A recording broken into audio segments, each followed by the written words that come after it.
Welcome to honest podcast mister Venky Kudumula. Podcast honest podcast. Okay.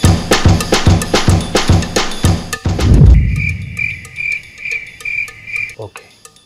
ప్రతి హీరోకి వాళ్ళ డైరెక్టర్స్ని కొన్ని క్వశ్చన్స్ అడగాలనుంటుంది. సో దాని ఆన్సర్స్ ఇప్పుడు నువ్వు నాకు ఆనెస్ట్గా చెప్పాలి. అసలు ఆనెస్ట్లో నాకంటే ఆనెస్ట్ ఎవరు ఉండరు, అది మీతో. Very good. So shall I start the game? Yes. చాలా ఫైట్లలో హీరో ముందున్న ఫైటర్స్ కొడుతూ ఉంటే వెనకాల ఫైటర్స్ అలాగే చూస్తూ ఉంటారు. వాళ్ళు వచ్చి ఒకేసారి వస్తే హీరోకి దెబ్బలు తగులుతాయని మేమే ఏడీలను ఒక్కొక్కరుగా పంపమని చెప్తాం. ఆనెస్ట్గా. ఓకే. ఒక షాట్లో హీరో పొద్దున్నే లేవాలి. అలా లేచినప్పుడు హీరో చాలా అందంగా జుట్టు చెదిరిపోకుండా జెల్లు పెట్టి స్ప్రే కొట్టి చాలా ఫ్రెష్గా వేస్తాడు. ఎందుకు? మీకు ఈ డౌట్ రాకూడదని నేనైతే హీరో నైటే అలా తయారు చేసి పడుకోబెడతా. పొద్దున్న లేచినప్పుడు అంతే ఫ్రెష్గా ఉంటాడు. ఆనెస్ట్గా. Good answer. Thank you.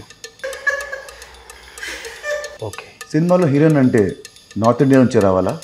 ఎందుకు? ఇలాంటి క్వశ్చన్ అడిగే రోజు వస్తేనే నేను ఇప్పటిదాకా సౌత్ ఇండియన్స్ని పెట్టుకున్నా.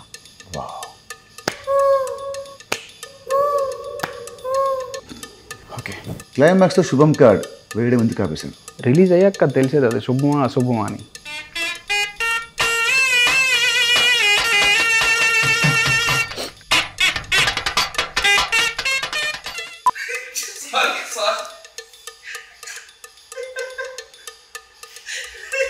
ఒక మార్కెట్లో అవుతుంది, ఒక మాస్ సాంగ్ షూట్ అవుతుంది. హీరో వస్తాడు, సడన్గా స్టెప్స్ ఇస్తాడు. అప్పుడు నెక్స్ట్ సెకండ్లోనే పక్క నుంచి ఒక కూరగాయలు అమ్మేవాడు ఆర్ పాలు అమ్మేవాడు వచ్చి జాయిన్ అయిపోయి సేమ్ స్టెప్స్ సింక్లో హీరోతో పాటు ఇలా వేస్తారు. అప్పుడప్పుడు సాంగ్లో వాళ్ళు పాడుతుంటారు. అంటే హీరో పాడే సాంగ్ వాళ్ళు ముందే తెలుసా, స్టెప్స్ వాళ్ళు ముందే తెలుసా? ఇలా ఆ కూరగాయలు అమ్మేవాడికి పాలు అమ్మేవాడికి డ్యాన్స్ వచ్చనే విషయం తెలిసే నేను ఆ మార్కెట్లో సాంగ్ షూట్ పెడతా. ఓకే.